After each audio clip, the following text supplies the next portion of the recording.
Hola, buenos días. Soy Diana Botello, soy reumatóloga en el Consorcio Hospitalario de Vic. En el día de hoy voy a hablarles de las pruebas complementarias en reumatología.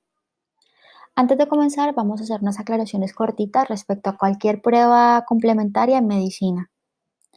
Las pruebas complementarias, como su nombre lo dice, no reemplazan el interrogatorio ni la exploración física. Lo que hacen es complementar, es decir, que las usamos cuando tenemos una duda clínica o cuando queremos confirmar un hallazgo. Es muy importante el contexto clínico en el cual estamos interpretando la prueba y también es muy importante a quién le estamos solicitando la prueba. Y ustedes me dirán, ¿por qué? Pues muy simple, porque toda prueba complementaria puede tener resultados falsamente positivos y falsamente negativos. Entonces, el valor que demos al resultado de esta prueba, sea un resultado positivo o negativo, va a depender muchísimo de por qué la estamos solicitando y de a quién se la estamos solicitando. ¿Por qué? Porque si una prueba, por ejemplo, nos da negativo y previamente no teníamos sospecha de nada relacionado, pues mira, tan tranquilos que mandamos al paciente a su casa sin más, porque hemos descartado el diagnóstico. Ahora, si la prueba da negativo y teníamos una sospecha clínica altísima, pues no nos vamos a quedar quietos. Vamos o a repetir la prueba o a hacer algo más para buscar llegar al diagnóstico. Ahora lo mismo, si tenemos un resultado positivo y la persona no tiene ningún síntoma ni nada que nos sugiera la enfermedad, pues esa prueba no tiene ningún valor. Cosa diferente si la persona tiene síntomas o signos que nos sugiera la enfermedad, porque en ese caso la prueba complementaria nos va a ser de muchísima ayuda. Ahora, hay otra cosa que tenemos que tener en cuenta, y es que las pruebas complementarias de por sí dentro de su diseño tienen una sensibilidad y una especificidad, que eso es intrínseco a la prueba, es propio de ella. Ahora, recordando un poquito la parte de epidemiología, ¿qué es la sensibilidad? La sensibilidad es la probabilidad de que un sujeto enfermo obtenga una prueba diagnóstica positivo, es decir, la probabilidad de que un sujeto enfermo.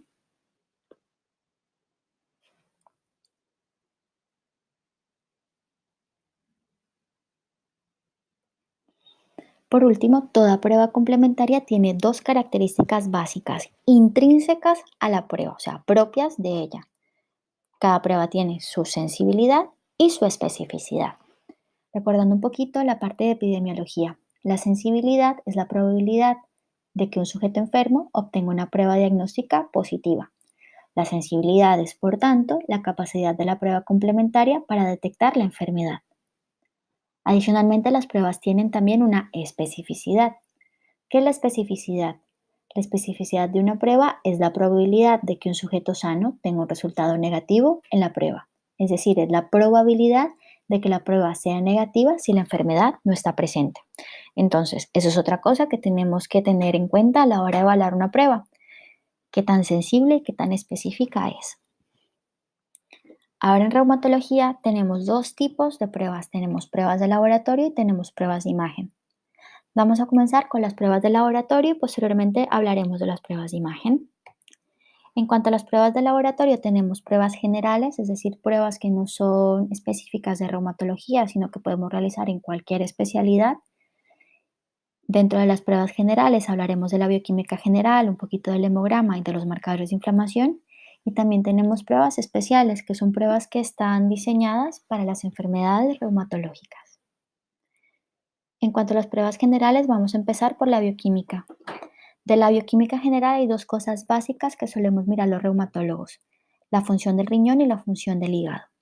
La función del riñón la miramos por la creatinina y la tasa de filtración glomerular, que es una cosa que se calcula con los niveles de creatinina en sangre, que es lo que conocemos como función renal, y también la evaluamos mediante los hallazgos que veamos en la orina, los niveles de proteínas, si hay células en la orina alteradas, etcétera.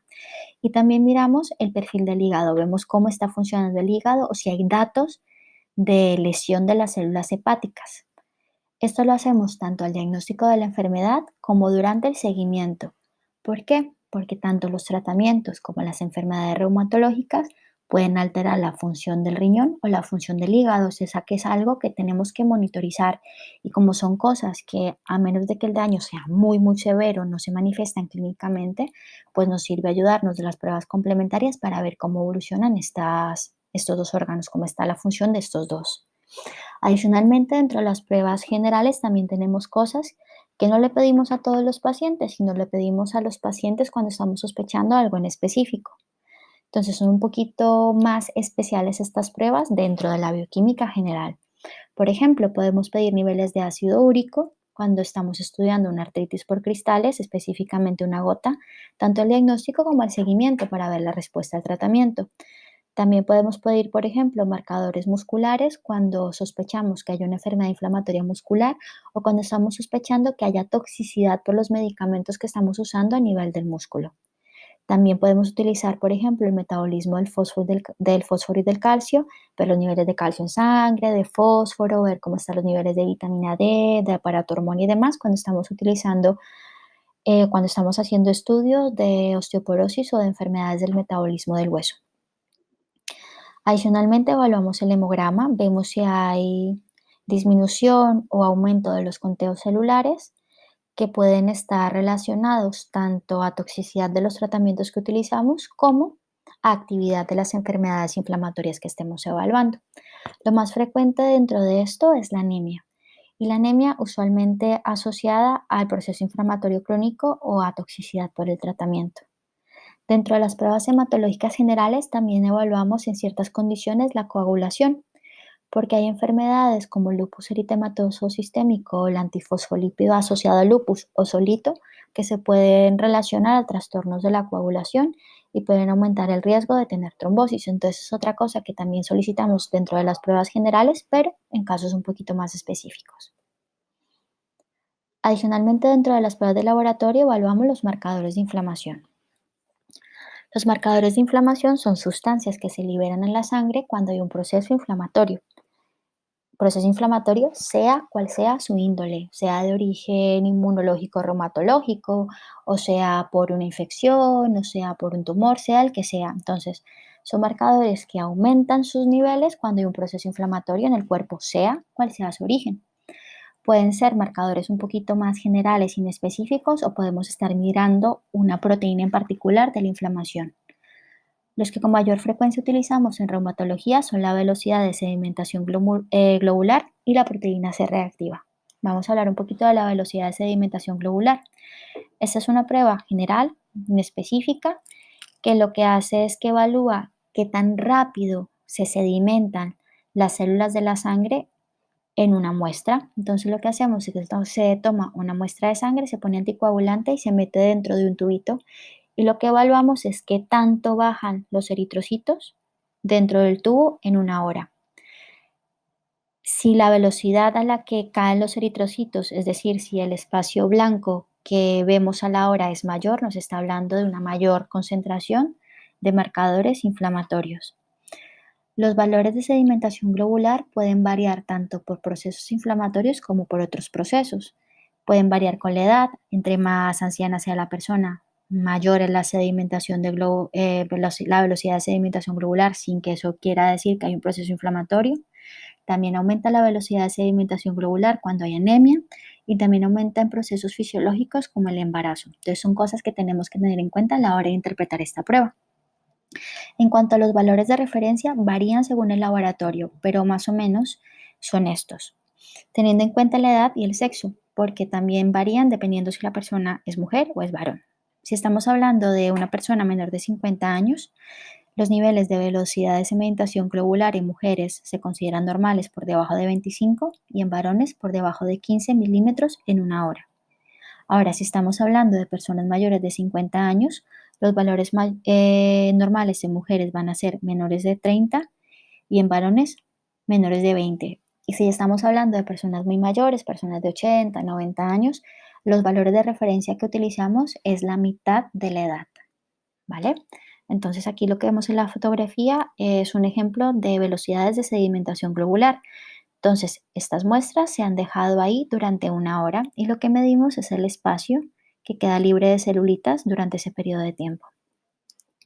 Otra prueba que utilizamos de forma frecuente en reumatología para evaluar la inflamación es la proteína C reactiva, que es una proteína que libera el hígado cuando hay un proceso inflamatorio. Esa proteína se libera muy rápido y también baja bastante rápido. En cuestión de una semana o menos, sube y se normaliza, a diferencia de la velocidad de sedimentación globular, que una vez se ha producido el impulso que ha llevado al aumento, tarda bastante más en normalizarse, casi 2, 3 semanas. Y en cuanto a los niveles de proteína C reactiva, pues los parámetros que tenemos usualmente son los que nos dé el laboratorio. A continuación vamos a hablar de las pruebas de laboratorio especiales en reumatología. Hablaremos primero de los estudios inmunológicos y posteriormente del estudio del líquido sinovial. En cuanto a las pruebas especiales en reumatología, comenzaremos por el HLA-B27. Este es un marcador genético que se asocia a un grupo de enfermedades que son las espondiloartropatías. En cuanto al HLA-B27, es un marcador genético muy frecuente en población caucásica y menos del 10% de los portadores de este marcador genético van a desarrollar la enfermedad. Así que determinar el mismo solo es útil cuando estamos sospechando una espondiloartropatía. A continuación vamos a hablar de los anticuerpos en las enfermedades autoinmunes sistémicas. Entonces, recordando un poco el fenómeno de autoinmunidad, en la respuesta inmunológica normal, el cuerpo tiene que ser capaz de diferenciar qué nos pertenece y qué nos es extraño. En este caso, la figura de los cerdos están representando a una bacteria que ha ingresado en nuestro organismo. Entonces, lo normal es que el sistema inmunológico reconozca a esta bacteria como algo extraño a nosotros, forme una respuesta contra la bacteria y la destruya. Y adicionalmente, el sistema inmunológico va a crear unos anticuerpos que son las proteínas que están especializadas en el reconocimiento de, en este caso, la bacteria con forma de cerdo, para que la próxima vez que la bacteria invada el cuerpo sea eliminada con mucha mayor facilidad. ¿Qué sucede en la autoinmunidad? Que el sistema inmunológico se confunde y empieza a reconocer a sustancias propias del organismo como si fuesen extrañas a él. Entonces va a montar una respuesta inflamatoria idéntica a la que montaría contra una bacteria, contra un virus o contra cualquier agresor que entra en nuestro cuerpo, pero dirigida contra las células de nuestro propio organismo. Entonces, cuando sucede esto, se presenta una enfermedad autoinmune. Y dentro de esta respuesta inmunológica alterada también se pueden producir anticuerpos, pero que en este caso lo que van a reconocer son sustancias de nuestro propio organismo, sustancias de nuestras células. En cuanto a la artritis reumatoide, esta enfermedad tiene dos autoanticuerpos especiales. Uno es el factor reumatoide, que tiene una sensibilidad del 65 al 80% y una especificidad del 85%, y otro es el anticuerpo antipéptido citrulinado cíclico, que tiene una sensibilidad del 60 al 80% y una especificidad del 90 al 98%. Vamos a hablar ahora de los anticuerpos en las conectivopatías, en las enfermedades autoinmunes sistémicas de predominio extraarticular. Entonces, dentro de este grupo de enfermedades hay un parámetro de laboratorio muy importante que es la determinación de los anticuerpos antinucleares o ANA. ¿Qué sucede? Este es un método de detección de cribado de anticuerpos contra proteínas de nuestras propias células. Inicialmente, cuando se describió la técnica, se pensaba que estas proteínas estaban solamente en el núcleo de la célula, pero ahora sabemos que están a lo largo y ancho de toda la célula, así que no sería correcto llamarlos ya antinucleares, pero el nombre se ha mantenido por cuestiones históricas. Hay diferentes formas de detección, la que actualmente se usa más es la inmunofluorescencia indirecta, que es el gold estándar para la detección de esa técnica, y lo que nos va a decir la presencia de los anticuerpos antinucleares positivos o negativos es simplemente que en la sangre de esta persona hay presencia de anticuerpos contra sustancias de las propias células de la persona y presencia de autoanticuerpos. Ahora no nos va a decir qué autoanticuerpo hay. La presencia de anticuerpos antinucleares en las diferentes enfermedades autoinmunes sistémicas es variable. En el lupus eritematoso sistémico vamos a verlo casi en la totalidad de los pacientes, de un 96 al 100%. En el lupus eritematoso inducido por fármacos, de un 95 al 100%. En la enfermedad mixta del tejido conectivo, igual de un 95 al 100%. Y en otras enfermedades autoinmunes sistémicas, el porcentaje va a ser menor. En la esclerosis sistémica del 70 al 96%, en el síndrome de Sjögren 70 al 90%, en las miopatías inflamatorias 70-80%, en las artritis idiopáticas juveniles de un 30 a 70%, y en la artritis reumatoide también se pueden ver, pero en un porcentaje más bajo, de un 30 a un 60%. Ahora, tenemos la determinación de los anticuerpos antinucleares positivos, es decir, que sabemos que esta persona tiene unos anticuerpos en su organismo que reconocen células y tejidos del propio cuerpo de la persona. Pero con los anticuerpos antinucleares no sabemos específicamente cuál. Así que lo que vamos a hacer es hacer pruebas específicas para saber qué anticuerpo es el que tenemos enfrente. Hay diferentes anticuerpos específicos y muchos de ellos tienen asociaciones con una o con varias enfermedades autoinmunes sistémicas.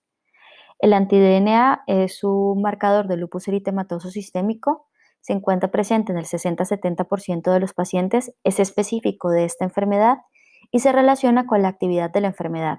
Hay una cosa que no he mencionado hasta ahora, pero la mayoría de los anticuerpos no se realizan de forma continua, o sea, los hacemos en el momento en que estamos haciendo el diagnóstico, pero después de ahí no los volvemos a determinar porque no es útil, salvo el anti-DNA y los ANCAs que veremos más adelante, porque son los únicos que se relacionan con la actividad de la enfermedad.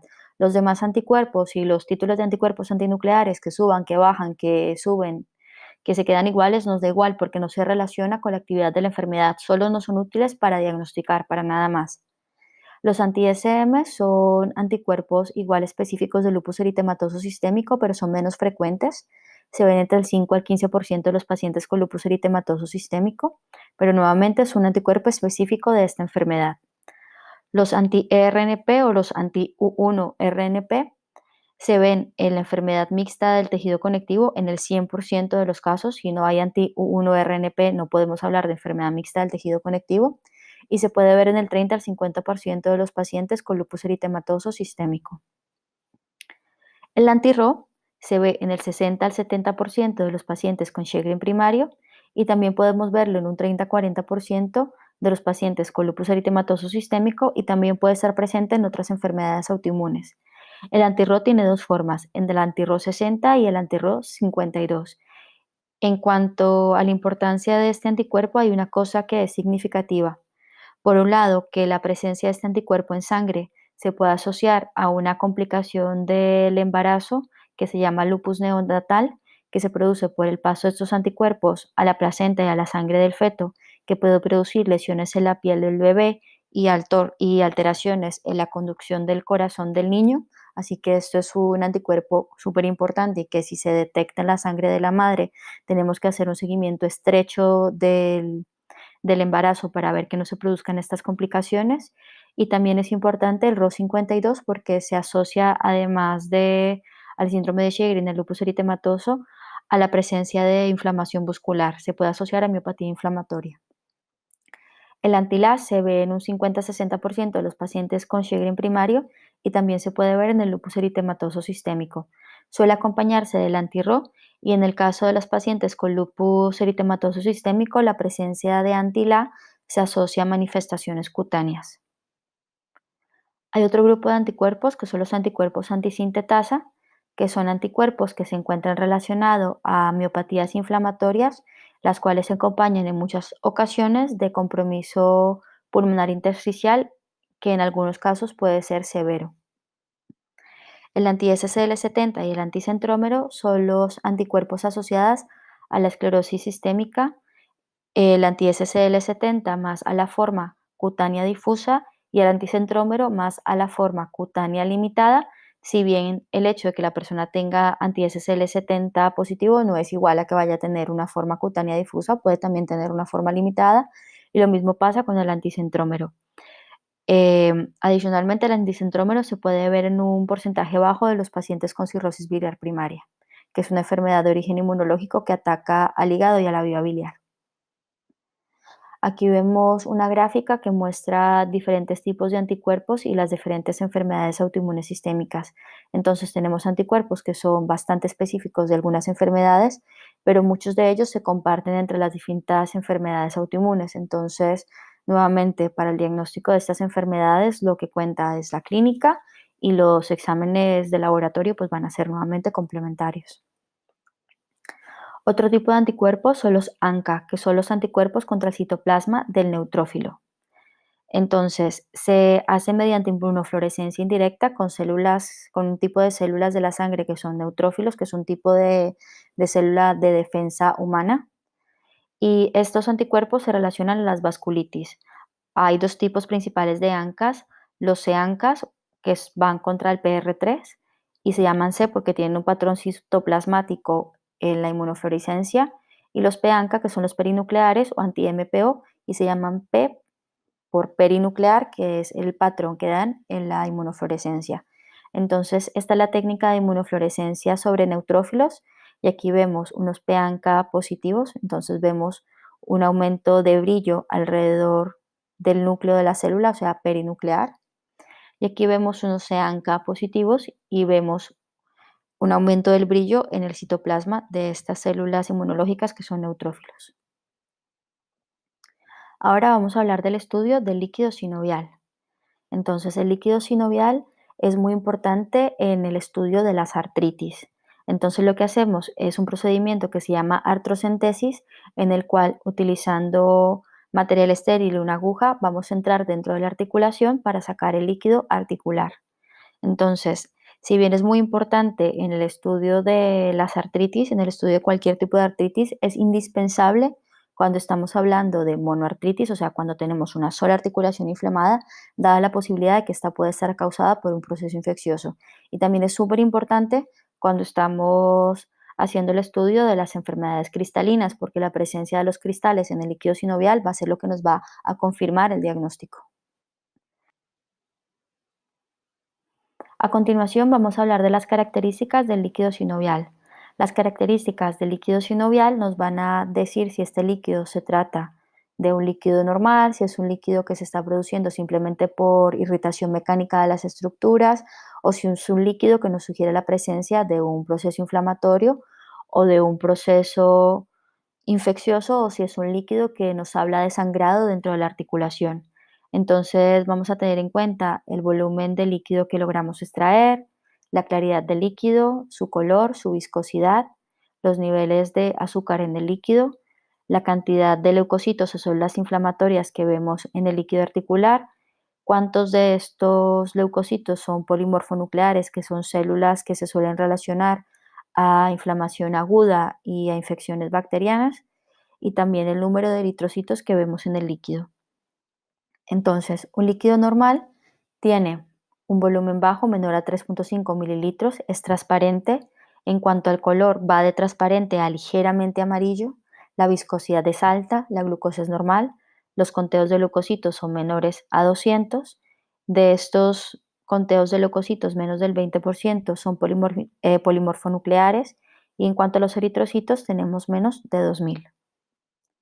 Ahora, si estamos hablando de un líquido mecánico, el volumen va a ser mayor al normal, va a mantenerse transparente, el color puede ser ligeramente amarillento, la viscosidad sigue siendo normal, la glucosa sigue siendo normal, los leucocitos pueden ser de normales a ligeramente aumentados pero menores de 2000, el porcentaje de polimorfonucleares va a ser menor al 20% y el conteo de los eritrocitos va a ser normal. Ahora, respecto al líquido inflamatorio, lo que va a cambiar es que el líquido va a dejar de ser transparente y se va a empezar a tornar turbio. En cuanto al color, puede seguir siendo amarillo, aunque puede tornarse un poquito más intenso. Y en el caso de las cristalinas, inclusive puede llegar a ser blanquecino. La viscosidad va a bajar, la glucosa va a bajar, los conteos de leucocitos van a subir, pero van a ser menores a 50.000. Los polimorfonucleares van a aumentar en porcentaje, van a ser ahora de más del 50% de las células y los eritrocitos van a ser normales. En cuanto al líquido séptico, nuevamente un volumen aumentado, este líquido va a ser de turbio a muy turbio. El color puede ser lechoso, verdoso, purulento, marronáceo. La viscosidad puede ser variable. Los niveles de glucosa van a estar muy bajos, los conteos de leucocitos van a ser muy altos, mayores a 50.000, el porcentaje de polimorfonucleares van a ser mayores al 75% y los eritrocitos van a ser normales. Y en cuanto al líquido hemorrágico, lo que vamos a tener es un conteo de eritrocitos muy altos, con leucocitos normales y con porcentaje de polimorfonucleares normales, con la glucemia normal, la viscosidad variable dependiendo de qué otras proteínas aparte dependiendo de lo que haya pasado de la sangre, el color va a ser rojizo, sanguinolento y va a ser un un líquido que no va a ser claro, sino que va a ser oscuro porque va a estar lleno de sangre. Otra cosa que hacemos con los líquidos articulares, aparte de hacer el conteo de las células y de ver los niveles de glucosa y de ver la viscosidad y demás, es que miramos con el microscopio si hay o no cristales en el líquido. La presencia de cristales nos sugiere la presencia de una artropatía microcristalina como causa de la artritis. Entonces, los cristales de ácido úrico son los que se relacionan con la gota, son como pequeñas agujas de 20 a 40 micras, muy birrefringentes, es decir, muy brillantes, y tienen, dependiendo de la luz polarizada que le pongamos, tienen diferencias en el color. En cuanto a los cristales de pirofosfato cálcico, que son los de la condrocalcinosis, son polimorfos, eso quiere decir que tienen diferentes formas, son poco birrefringentes, es decir, que son poco brillantes. Si comparan todo lo que brilla los de ácido úrico con lo que brilla este cristalito, este brilla bastante menos. Y básicamente esas son las características, diferentes formas. Pueden ser bastones, rombos, hay diferentes morfologías. Los cristales de oxalato tienen una forma de cuadrado bipiramidal y estos se ven en un tipo de artritis microcristalina que está asociada a la insuficiencia renal. Esos son cristales de colesterol que son cuadrados grandes que tienen una muesca en la esquina y estos se pueden ver en las artritis crónicas. Este de aquí es una gota de lípidos que da la forma de la cruz de Malta y los acúmulos de hidroxiapatita en el líquido sinovial no se alcanzan a ver con la luz polarizada, sino tendríamos que hacer tinciones especiales como esta que vemos aquí o poner el líquido con microscopía electrónica. Y una cosa más antes de pasar a las pruebas de imagen es que ante la sospecha de un posible cuadro infeccioso intraarticular, es aconsejable pedir la tinción de Gram para buscar bacterias en el líquido y pedir cultivos del líquido articular. En cuanto a las pruebas de imagen, tenemos diferentes técnicas. Lo más frecuente es la radiografía simple, aunque también podemos utilizar la ecografía, la tomografía axial computarizada, la resonancia nuclear magnética. Tenemos también la densitometría ósea, las capilaroscopias y tenemos técnicas de medicina nuclear como el PET scan y la gammagrafía. En cuanto a la radiografía simple, está la técnica básica de estudio articular y es la primera prueba que solemos solicitar. Es una imagen bidimensional de la estructura tridimensional que es el hueso y nos permite ver lesiones establecidas. Como es una técnica que tiene un nivel bajo de radiación y es una técnica de baja complejidad, podemos solicitarla de forma secuencial para ver la progresión de la lesión articular por las artropatías en la enfermedad. En el caso de la muestra que vemos aquí de imagen, es un caso de una enfermedad de Payet, que es una enfermedad del metabolismo del hueso, en el cual vemos alteración del grosor de la cortical y alteraciones en la trama del hueso. En esta enfermedad se produce una alteración de la forma en la que se construye el hueso, que va a hacer que el hueso crezca de una forma desorganizada. En cuanto a la sistemática de lectura, lo que hacemos es el S más ABC. La S viene del inglés soft tissue y quiere decir que lo primero que miramos es que no haya alteraciones en el volumen de los tejidos blandos. Entonces, vamos a mirar la radiografía de afuera hacia adentro. Vemos si hay alteración o no en el volumen de los tejidos blandos.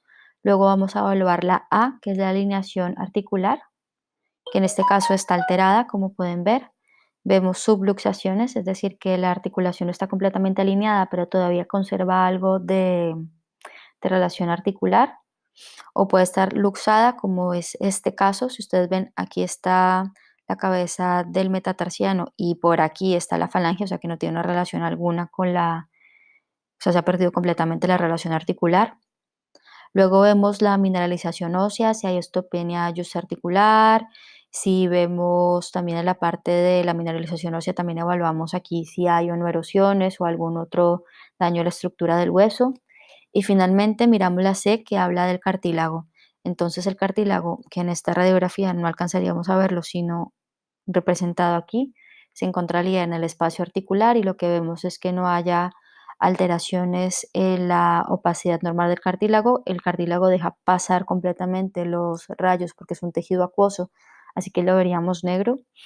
Y aquí lo que vemos es si hay disminución del espacio que corresponde al cartílago o si hay alteraciones en, en la radioluminiscencia del cartílago. Entonces aquí tenemos otro ejemplo de una radiografía. Entonces vamos a hacer la sistemática de evaluación. Vemos si hay o no aumento del volumen de los tejidos blandos. No parece que lo haya. Luego evaluamos la alineación de las articulaciones, que está bastante bien conservada. Luego miramos si hay o no alteraciones en la mineralización ósea. Aquí podemos ver que hay una disminución de la mineralización ósea justarticular. Y también vamos a ver una cosa más, y es la presencia de estas lesiones. Corresponden a erosiones que vemos aquí, que vemos aquí, que vemos aquí, que vemos aquí y que vemos aquí. Y finalmente lo que tendríamos que evaluar es la sede del cartílago. Entonces vemos cómo están los espacios articulares que se ven bastante bien conservados. Si bien aquí está algo pinzado el espacio, si comparan aquí con aquí, aquí el espacio se ha perdido. No vemos en la zona teórica del cartílago articular ni calcificaciones ni nada raro. Y básicamente esto sería lo que haríamos en una lectura sistemática de una radiografía en reumatología. Y aquí vemos la progresión de la enfermedad. Entonces, esta radiografía de aquí corresponde a un paciente con una artritis reumatoide. Entonces, tenemos la osteopenia justarticular y tenemos estas erosiones en mordedura de rata, que son los típicos de la artritis reumatoide. Y aquí lo que estamos viendo es la enfermedad evolucionada. Entonces, vemos que la alineación se ha alterado, vemos que, bueno, aquí lo de los tejidos blandos no lo hemos mirado de inicio, pero yo no veo aumento de los tejidos blandos. Siguiendo la sistemática, la parte de la alineación vemos que está alterada, hay subluxaciones por aquí y aquí hay una luxación completa. Luego lo siguiente que tendríamos que ver es la mineralización ósea. Vemos que, bueno, aquí ya ni se alcanza a ver esto. Vemos que que hay alteraciones en la mineralización de los huesos del pie. Vemos presencia de erosiones muy llamativas, o sea, hay pérdida completa de varios segmentos óseos. Y finalmente la parte C de los cartílagos, vemos que los espacios articulares están casi todos perdidos, salvo aquí, por ejemplo. Y en cuanto si hay calcificaciones en los cartílagos, en esta radiografía no lo veo. En esta tabla vemos diferentes tipos de alteración de la mineralización ósea y las enfermedades reumatológicas que se pueden asociar a la misma. Aquí nuevamente el ejemplo de la enfermedad de Payet, que es una alteración de la trama ósea, engrosamiento de las corticales y demás. En esta radiografía de rodillas vemos en este lado de aquí un ejemplo de una artrosis de rodillas. Entonces, siguiendo la sistemática, la alineación está más o menos, se ve conservada. En esta radiografía no se alcanzan a ver los tejidos blandos. No podemos decir si están o no aumentados de volumen. Entonces tenemos la alineación, tenemos la evaluación de los tejidos blandos. Siguiendo la sistemática vamos a ver la mineralización ósea. Yo no veo disminución de la mineralización ósea periarticular. Es cierto que esta zona no se ve, pero yo creo que es más por la técnica que se ha utilizado. Y respecto al C, que sería el espacio articular, el cartílago, aquí vemos que está marcadamente disminuido si comparamos con el lado contralateral. Y no vemos calcificaciones en el cartílago. Aquí vemos otro hallazgo que es típico de artrosis, que es la presencia de esclerosis subcondral, que es este reforzamiento blanco de la zona del hueso que está teóricamente debajo, justamente debajo del cartílago. Eso sería una imagen de una artrosis de rodilla. Y aquí vemos también cambios de artrosis, pero vemos algo más. Vamos a seguir la sistemática. Entonces, los tejidos blandos en esta radiografía, nuevamente por la técnica, no podemos evaluarlos de forma adecuada. La alineación de la articulación se ve bastante bien. Vamos a pasar por la parte de la B, que es la mineralización ósea. Yo no veo alteraciones de la mineralización. Si bien es cierto que aquí hay un poquito de esclerosis subcondral, aquí no tanto, pero aquí sí. La trama del hueso se ve bastante normal para la rodilla. Lo siguiente que vamos a ver en cuanto al hueso, aquí no vemos erosiones, no vemos pérdida de hueso, pero sí vemos estas proliferaciones óseas, que son los osteofitos típicos de la artrosis. Y ahora cuando pasamos a la sede del cartílago, vamos a ver esto. En la zona del cartílago y de los meniscos se ven calcificaciones, aquí y acá. Aquí no, pero aquí si ven acá hay calcificaciones. Y este sería el menisco interno, el menisco externo, qué pena, que en este caso está calcificado. Entonces lo que tendríamos en este paciente es una artrosis de rodilla y una condrocalcinosis. Nuevamente, volviendo a la parte de la evaluación del hueso, de la parte B, aquí vemos diferentes tipos de erosiones óseas. Esta de aquí, esta de acá, que es como más ensacabocado, con los bordes un poquito más escleróticos. Esta aquí rondeadita, que es más la de la artritis reumatoide. Y aquí es un tipo de erosión intraarticular que no es tan fácil de ver, pero esta es la imagen de alas de gaviota de la artrosis erosiva. Entonces, en la fotografía A tenemos una artrosis de las metacarpofalángicas. Bueno, si siguiéramos la sistemática de evaluación nuevamente, los tejidos blandos no alcanzamos a verlos. En cuanto a la alineación, se ve, se ve conservada, aunque hay cierta tendencia a estar medianamente subluxada, pero digamos que está conservada. En cuanto a la parte del bed de la mineralización ósea, yo no veo pérdida de hueso ni tampoco veo erosiones. Y en cuanto a la parte C de los espacios articulares, vemos que hay disminución marcada de los espacios articulares y también vamos a ver aquí presencia de osteofitos o como proliferaciones óseas. Y este es un caso de una artritis por cristales de pirofosfato en las manos. En este caso, la alineación está bastante bien conservada, salvo este dedo que se ve un poco desviado. Los tejidos blandos no los podemos ver en esta proyección bien. En cuanto a la parte de la mineralización ósea, se ve, si ustedes comparan, por ejemplo, esto de aquí con esto de acá, ven que hay disminución de la mineralización ósea junto a las articulaciones, osteopenia articular. Y vamos a ver aquí que hay estas imágenes de pérdida de hueso, que son erosiones, aquí, aquí, acá. Y en cuanto a la parte de C de los espacios articulares, vemos que aquí está pinzada la articulación, que es disminución del espacio articular. Aquí también está disminuido, aunque no tan marcado. Y este está más o menos normal, no veo calcificación de los cartílagos. Y este caso de aquí, el caso B, es un caso de una artritis reumatoide. Estas serían las articulaciones sacroiliacas, la articulación entre el sacro y el ilíaco. Y aquí lo que vamos a ver son dos articulaciones sacroiliacas alteradas, que son los cambios que vemos en las espondilitis, en las espondiloartropatías y específicamente la espondilitis anquilosante. Entonces lo que vemos es que hay alteración de la forma de la articulación, aquí hay un pseudoensanchamiento, vemos esclerosis en los bordes articulares y empezamos a ver puentes óseos.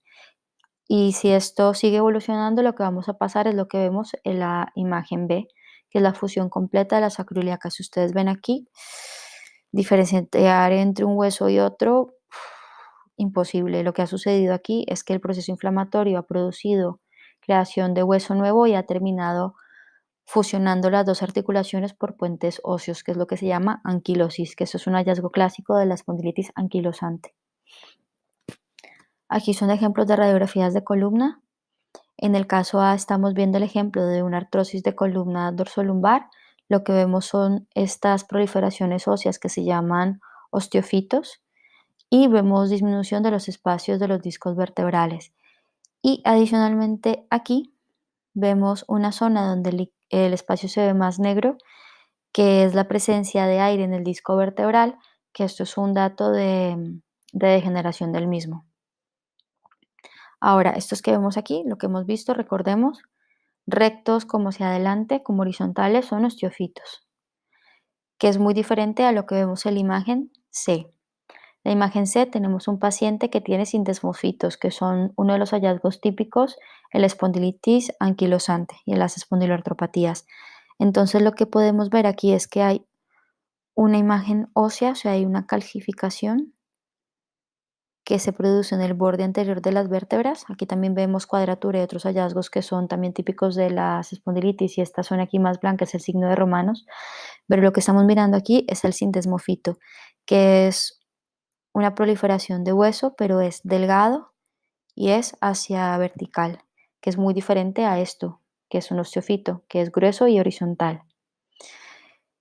Y en la mitad tenemos los hallazgos radiográficos de una enfermedad que se llama hiperostosis anquilosante, que produce calcificación de los ligamentos de la columna vertebral.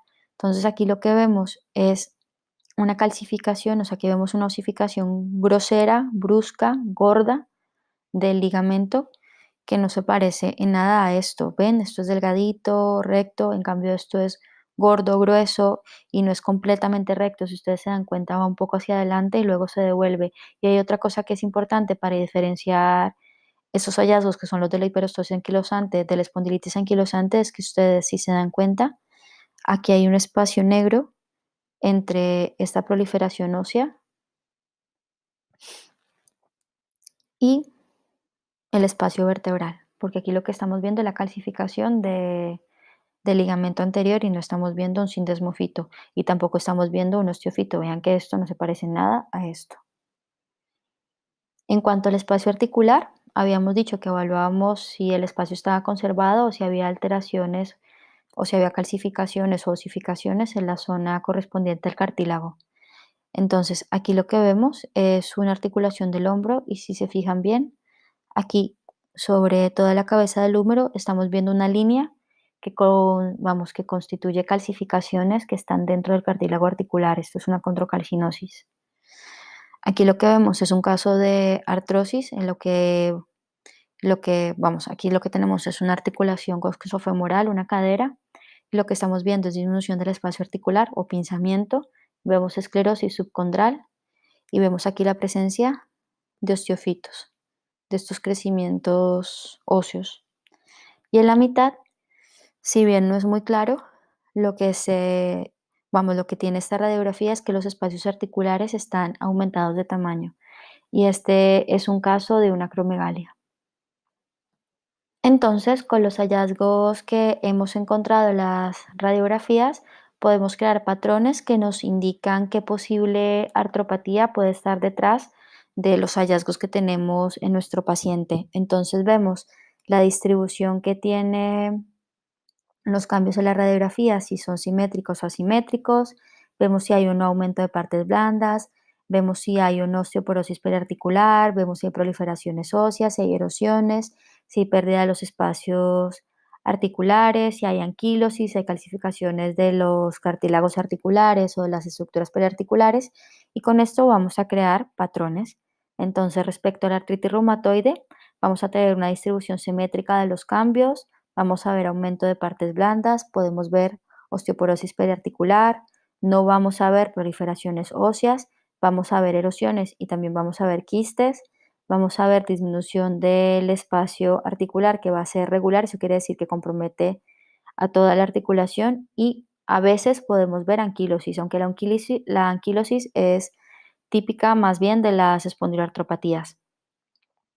En las artritis sépticas la distribución no va a ser simétrica, vamos a tener aumento de tejidos blandos, vamos a tener osteoporosis periarticular, vamos a tener o podemos tener proliferaciones óseas, pero van a ser irregulares, podemos ver erosiones y quistes, podemos ver pérdida del espacio articular y podemos ver anquilosis. Esto no en el momento del debut de la enfermedad, sino ya cuando vemos las secuelas de la misma. En cuanto a la artritis psoriásica, la distribución puede ser simétrica o asimétrica. Vemos aumento de tejidos blandos, no vamos a ver osteoporosis periarticular, vamos a ver proliferaciones óseas, vamos a ver quistes y vamos a ver erosiones, vamos a ver pérdida del espacio articular que va a ser regular a lo ancho de la articulación, es decir, que no va a ser solamente un segmento, sino que la vamos a ver en todo el espacio articular y vamos a ver anquilosis. Recordemos que la artritis psoriásica es un tipo de espondiloartropatía. En cuanto a la gota, la distribución va a ser asimétrica, vamos a ver aumento de tejidos blandos, no vamos a ver osteoporosis periarticular, podemos ver proliferaciones óseas que van a ser irregulares, podemos ver erosiones y podemos ver quistes. La pérdida del espacio articular va a ser un fenómeno tardío en la enfermedad y en cuanto a la pérdida del espacio articular va a ser regular en la articulación y en esta enfermedad no vamos a ver anquilosis. En cuanto a la espondilitis anquilosante, la distribución usualmente es asimétrica. Vamos a ver aumento de volumen de partes blandas, podemos ver o no osteoporosis periarticular, va a haber proliferaciones óseas, va a haber erosiones, va a haber quistes, vamos a ver pérdida del espacio articular, el cual también va a ser regular, y lo característico de la espondilitis anquilosante y de las espondiloartropatías es la anquilosis. Y en las artrosis, la distribución puede ser simétrica o asimétrica, a veces puede haber aumento de tejidos blandos, no va a haber osteoporosis periarticular. Mm, Hay un tipo, vamos a tener proliferaciones óseas, no vamos a tener erosiones ni quistes en la mayoría de los casos, aunque hay casos de artrosis en los que podemos ver alguno que otro quiste subcondral, y hay un tipo especial de artrosis, que es la artrosis erosiva, que tiene un tipo de erosión que es muy característica, que fue la que les mostré antes, que se llama en alas de gaviota. La pérdida del espacio articular va a estar presente, pero suele ser asimétrica, o sea, va a comprometer más un extremo de la articulación que de la otra, y en las artrosis no vamos a ver anquilosis. En cuanto a la ecografía, lo que hacemos con ella es evaluar los tejidos blandos de las articulaciones y podemos evaluar las superficies óseas, pero no vamos a poder evaluar el contenido intraarticular.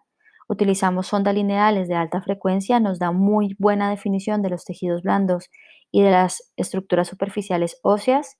Es una técnica accesible, es una técnica segura, no es una técnica invasiva y tiene un bajo costo.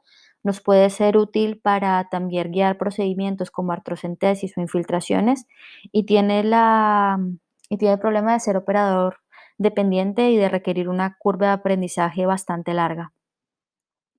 Entonces, la ecografía en reumatología la utilizamos para hacer evaluación de actividad inflamatoria cuando tenemos dudas. También la utilizamos para diagnóstico precoz.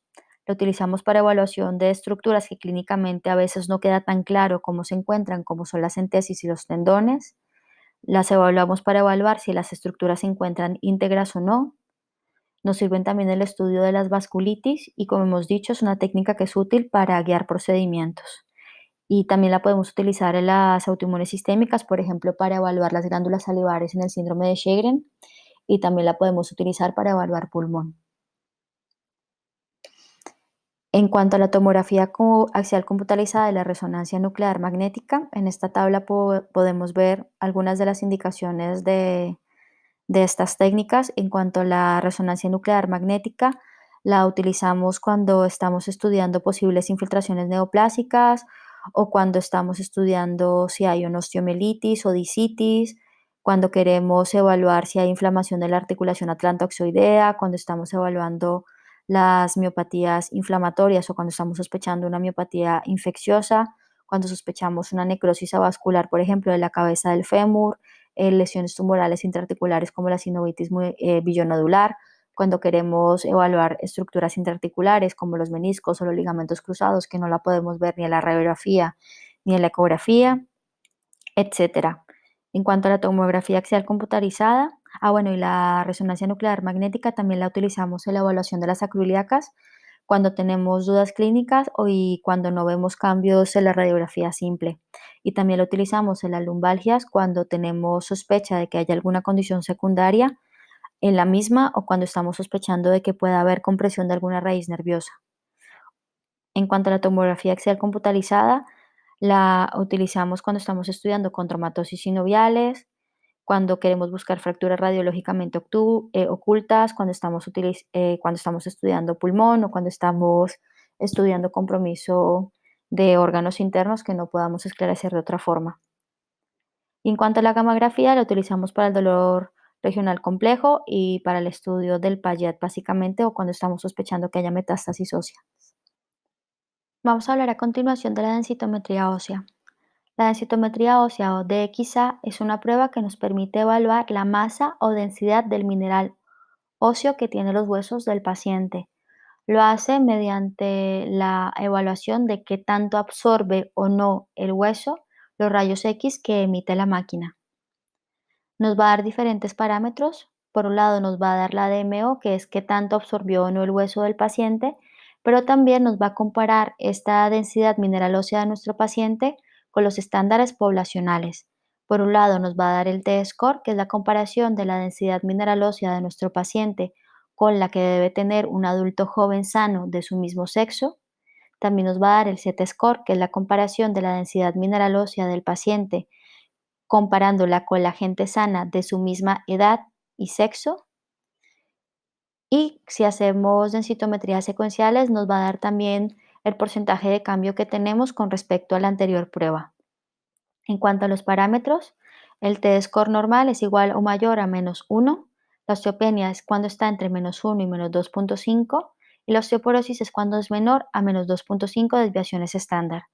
La evaluamos en columna lumbar y también en la cadera, y en cuanto a columna lumbar evaluamos el segmento de L1 a L4 normalmente, a menos de que haya en ese segmento alguna vértebra que esté aplastada o que tenga algún proceso que nos pueda afectar la lectura. En ese caso, miraríamos, excluiríamos esta vértebra y evaluaríamos el segmento en el cual nos incluya.